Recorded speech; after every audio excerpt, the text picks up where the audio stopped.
Welcome to Colors of Life. Today we are discussing the issue of whether we should drink or not drink as Christians, the different schools of thoughts. Some people say, well, Paul said to Timothy, take a little wine for your belly.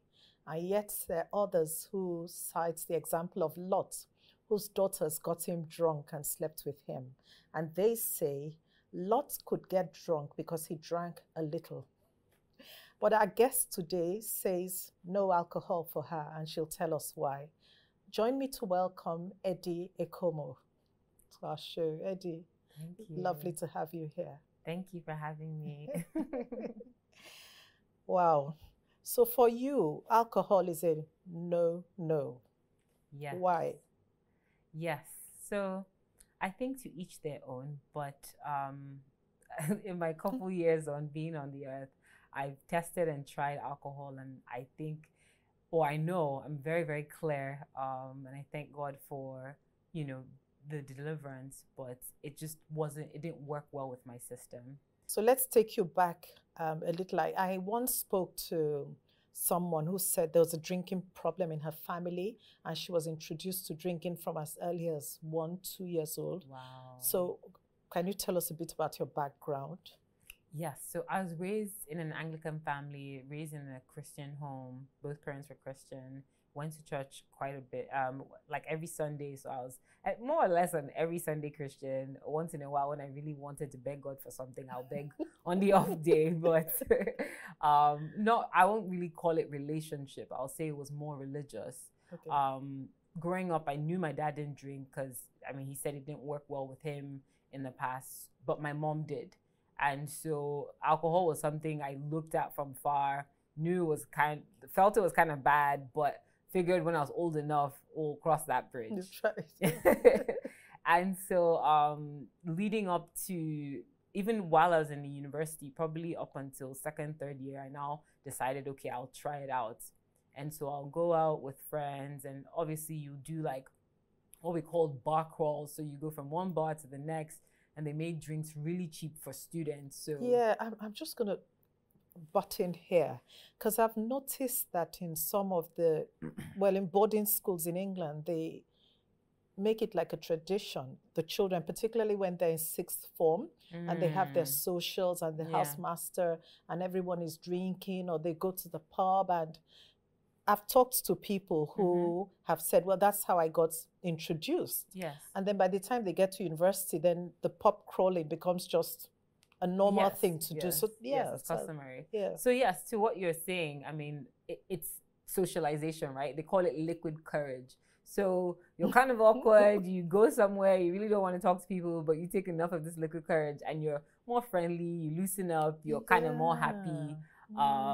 In fact, someone said Igbos call it apurachia, which is drink and smile, right? So if you think of that mentality, a lot of times when you go out, it's just associated, right? I'm going out, therefore I drink. And so there wasn't I didn't know that I met a lot of people who were like, I don't drink, right? You always had something in your hand, whatever it was, you had some kind of quote unquote poison, right?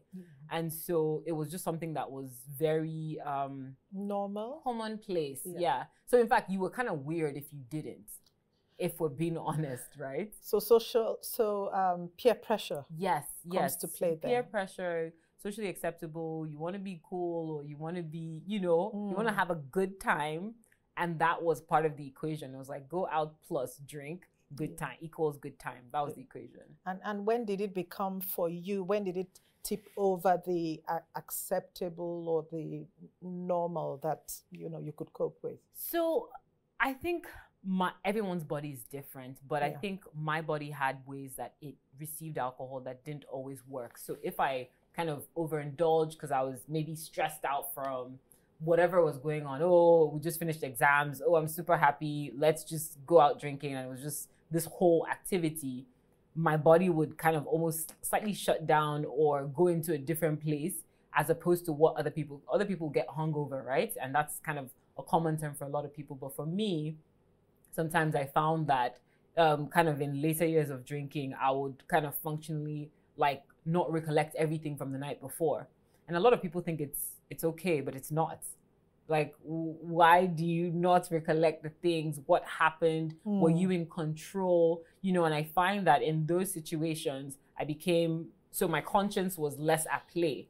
And so it was kind of whatever, however you know. And so for me, it wasn't okay. And I was like, okay, first of all, I feel sick because obviously I'm hungover. But then in addition to that, you know, I'm trying to piece together the evening before or whatever. And it wasn't okay for me. And I found that was a thing, like it was associated with when I drank to like a certain level and I just wanted to get away because I was stressed out and I just needed an escape. So you realized that, just as you've said, it wasn't good for you. So did you try to stop drinking? Yes, I did. I did. I remember while I was doing my MBA, I kind of... And this was when you were in school in the States, right? Yes, okay. While I was in school in the States. So I was doing an MBA, well sought after MBA. So people would be like, what's your problem? Why do you need it? But I was stressed out and, you know, and I had hit one of those walls where I was like gone out, drank too much. I was just not happy with how it was going. And I said I was going to stop. So I said I was going to stop. And I, you know, for a couple of weeks, I was able to like hold firm. But then we started going to, I think, recruiting dinners again. And it was like, but you don't have anything in your hand. That's kind of awkward. So yeah, those cocktails. Yes, those cocktail dinners. What is a cocktail dinner without cocktails, right? And so it was one of those things where they were like, okay, just hold something in your hand. Maybe just nurse one drink all night. Yeah. But you nurse one drink all night and then you get to a stressed evening again and, you know, it starts to be same script, different cast, right? So it was also like a form of release for you. Release or just escape because you're just frustrated, tired, and just didn't really know how to handle what was happening and you just needed a getaway. But it wasn't a constructive one. And I realized that it wasn't helpful for me. And, you know, like I'd known a long time ago that I know my dad doesn't drink and I knew it didn't go well with him.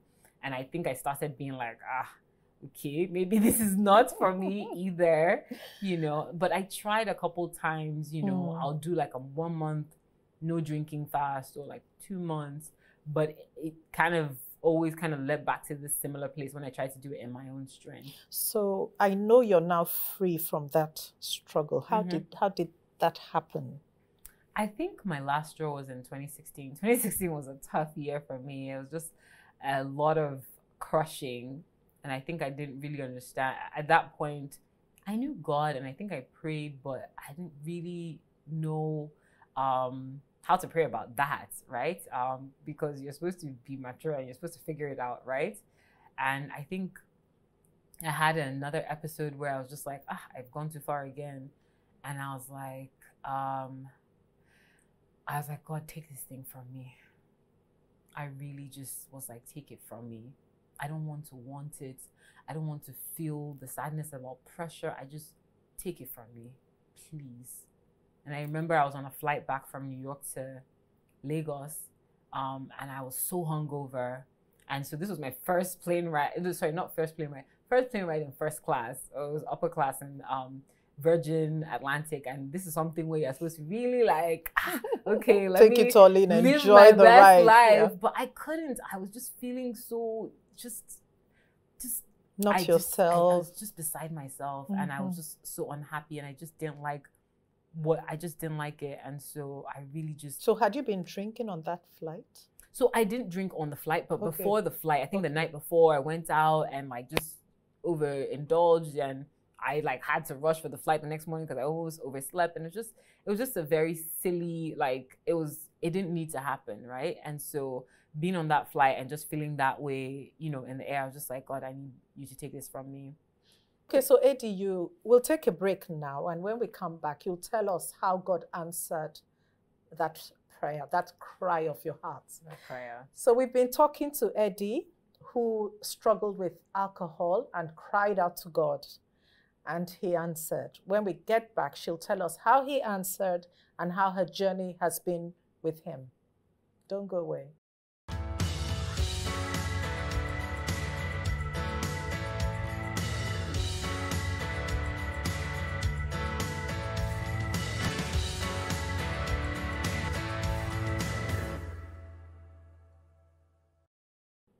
Welcome back. I'm talking to Eddie Ekomo, a growth specialist. Is that what you call it? Strategist, Strategy. yeah. Studied marketing, had an MBA and a very good job in America. But she was also struggling with alcohol. One day she cried out to God, and God heard that prayer. So she's going to tell us now how her life has changed and how she's able to live above what was a great temptation to her at one point in her life. So, Eddie, we ended with you just crying out to God and saying, Lord, deliver me. Then, did he answer? So there was no loud voice from heaven saying, Okay. my daughter, you are delivered. It seldom happens that way. I mean, Yes. we know it can happen, Yes. but that's not the story. Yes, no, it's not the story. So I went back and I was resolved to try again in my own efforts, or like hopefully with the support of God this time, because this was the first time I'd actually cried out in that way, because this entire time I'd always been like, I'll do better, because I'm someone who, I believe I'm an underdog, I do things for myself, that kind of thing. So I feel like there was this whole, God doesn't have to because I will. And this was the first time where I felt like this was a bit bigger than me. And so I cried out and I really expected support and help. And so a couple months after, I mean, I was really sober from that experience. So it took me a couple months after, but a couple months after, a friend of mine who worked in the same office with me, Aija Desoye, I love her till today. She's my sister. She invited me for like a women's, it was like one of the church women's event. They were going to watch a movie, and who doesn't like free stuff? So I was like, oh, for sure, I'll come. So what church is this? So this is Waterbrook. Okay. Yes. We keep having Waterbrook stories. Okay, go on. Well, it's all one church, one God, don't worry.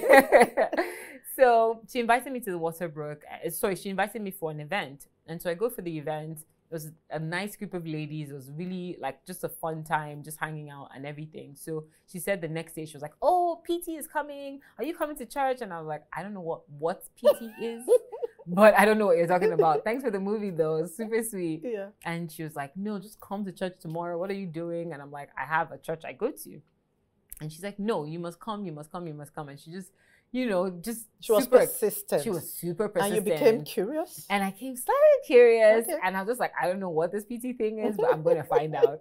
So I went to the service, and it really, really, really, really got at me. And it just really touched me. So who's PT? So people will be listening. I know who PT is, but people out there are like, who's PT? So it's What's Pastor PT? Tony Rapu. Okay. Yes, so he's over, the House of Freedom, and he's, at that time he'll come to our church once in a while and preach. And so there was a lot of excitement because we're a younger church at that time.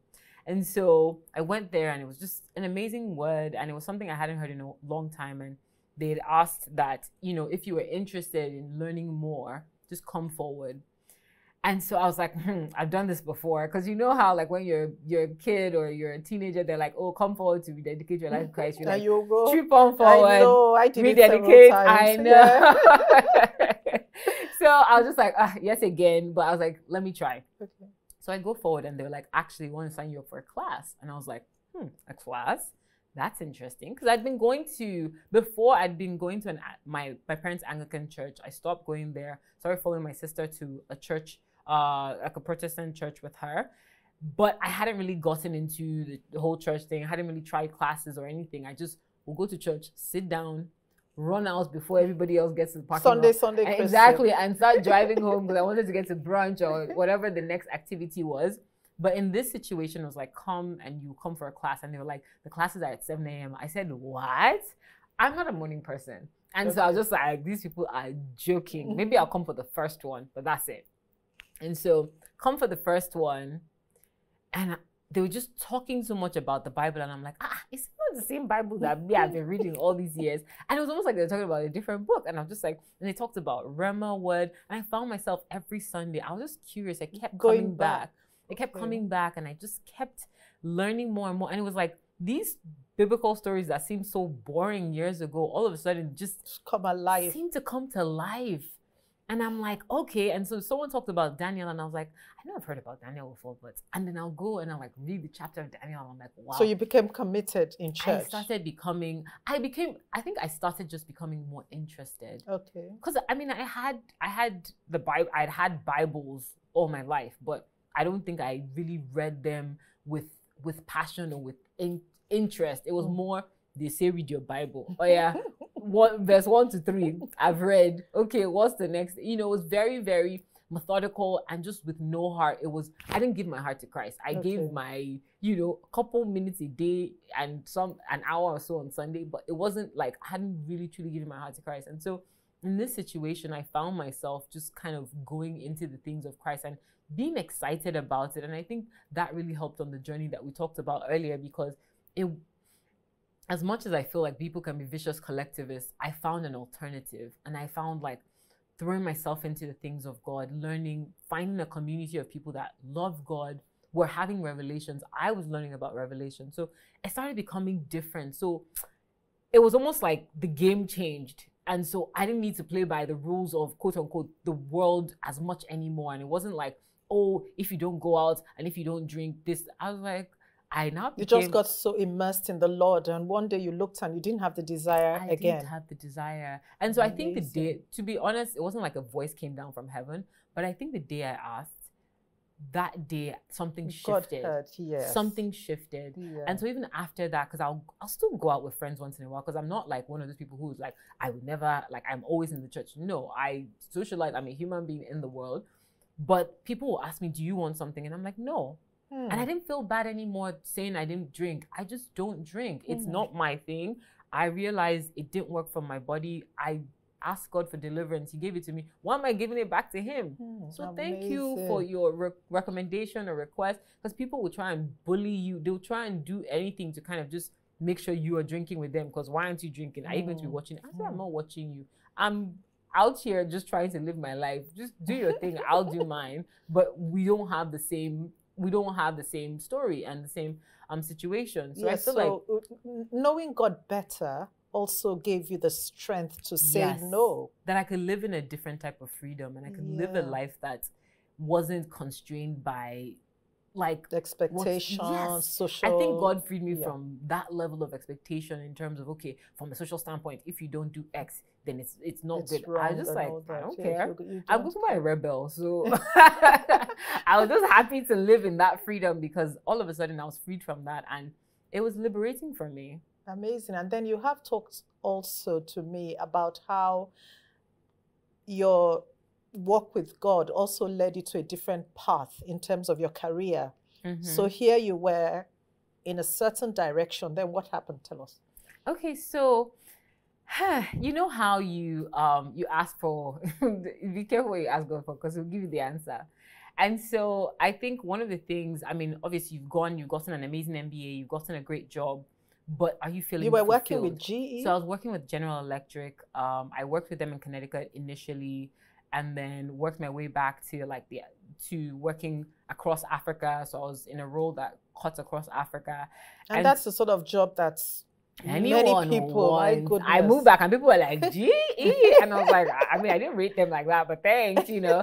So, I mean, it was a great job. It was an amazing and great co-workers and things like that. But in terms of feeling truly fulfilled, I didn't really have that. And I think I started to ask God, I was like, God, what is my purpose? Like, what do you want me to be doing? How do I be in your will for my life? And obviously getting closer and learning more about God, you know, you had to learn to pray the will of God over your life and not your own will, but his will. And that one is hard, because actually the more educated you are, you have plans. And independent, you know, very independent, like I was like, I didn't need anybody. But all of a sudden now you need this person too, and you have to submit your will. And it was one of the hardest things for me.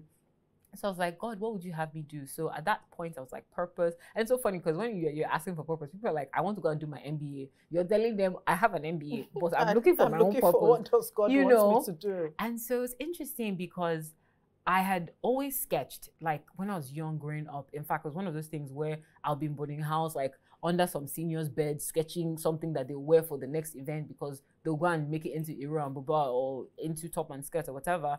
But I always felt like, I was like, oh, you know, everybody and their mother is a designer. Like, it just being a designer is so commonplace. Like who wants to do that? So, I mean, I knew that I had the talent, but I think for me, it didn't seem prestigious enough. Okay. And so I always kind of looked at it somehow. And so in this, my prayer, God was like, okay, you really want to know? You're supposed to do this. And I was like, okay, there's farming, there's oil and gas, there's banking. There's so much intelligent woman like you can do, well educated. We're going to take a break. And when we come back, you'll tell us more about where that prayer for God's purpose in your life has taken you to. Yes, thank you.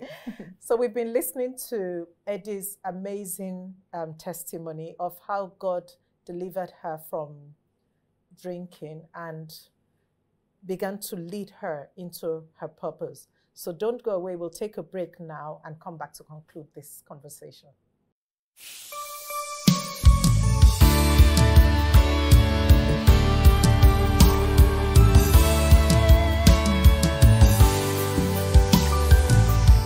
So we're wrapping up our conversation with Eddie, who God delivered from alcohol and set her on a new path with him. So Eddie, this new path, you asked God, what do you want for my life? How can I serve you? And then he took you back to a gift you've always had, and that's designing. Mm-hmm. So now you're in the fashion industry. Did you design this lovely outfit? Yes, I did. I love the vibrant colors. I love the combination, the contrast. Thank you. So what's your brand called? It's called Kaye Culture. And what does that mean, Kaye? So, two meanings, right? I found out that in Yoruba, it means Ka'aye, carrying the earth. Okay. And it's just really the essence of who we are as women, because it's a female-focused brand. Okay. But the other thing that excited me the most when I found out was Kaye, in an ancient Greek language, actually means pure. So pure culture was so important. Like when I found that, I was like, okay, yeah, this is definitely the word. This is definitely what God wants me to call this brand. And so I was super excited because I felt like it was definitely ordained by God. Yeah, and you feel like now this is more than a vocation. This is more than just using your talent. You feel that you glorify God in this space. Tell me about it. Yes. How? So I think a lot of times when people think about clothes and what God want me to wear, people think restrictively, right? Yeah, I was gonna ask. Yeah. But I strongly believe it in my heart that God is the one that designed this earth. And if you just look around at plants, at fishes, there's so much beauty. And God, I feel like God wants to use clothes to liberate us, and we have to ask him, because the Spirit knows all things, right? It will lead you to all truth. So for me, I truly, when I pray about designing, I don't just pray to copy someone's design and add something small. I want new things. I want revolutionary things. I want things that haven't been thought about before, because God is the great designer of them all. And so for me, it's that so he may be glorified through the beauty of what we get to wear, how we cut it, and the craftsmanship that goes with it. So I don't just think of it as and then I think that was my restriction before, because I was just like, everybody and their mother are a designer. But it's like, no, you can have 100 million of something, but if God calls you to do something very specifically, God will give you the things that need to go with it. And it will be so unique and different that it will bring glory to his name. So for me, it really was that. And I remember when I was getting the word, one of the things that I got was, if Lot, when there was Lot and Abraham, right? And Lot was like, okay, I'm going to pick that place. Lot had to have picked the banana island of the situation. Okay. And Abraham was in the mushy of the situation. And that's why Abraham was walking in faith. Because if Abraham... So you're comparing this to like your job in general, yes. And versus what... Stepping out. Yeah. So, I mean, I think when I was asking, I think I was really like, oh, I'm sure it should be oil and gas, or it should be farming and like feeding hundreds and thousands of people. And it still could be. But what the assignment was, God was like, God had for me at that time. And it was like, so that I may be glorified. Don't look at the things that you can see with the eye. Understand that by walking in faith in me, I will be glorified. So I kept thinking back to this whole Abraham and Lot dimension, and I was like, Lot picked what looked good and what everybody would say, hey, this guy has sense. But Abraham stayed in the place where it didn't necessarily make sense, but he was blessed. And the land Lot chose was actually marked for destruction. It was Sodom in the future, Gomorrah, but they didn't know. And Abraham was blessed for obeying God. Exactly. Amazing. Very enlightening speaking to you. Your testimony is very encouraging. Thank you. And I'm sure there are lots of people out there who would be blessed by your experience with God and be encouraged to draw closer to God. Yes. This is where we'll end this edition of Colors of Life. Our guest has been Eddie Ikomo. Thank you so much, Eddie. So same time next week, please join us. Remember to follow us on social media, share this video, and this is Colors of Life, where we seek to know Christ and make him known.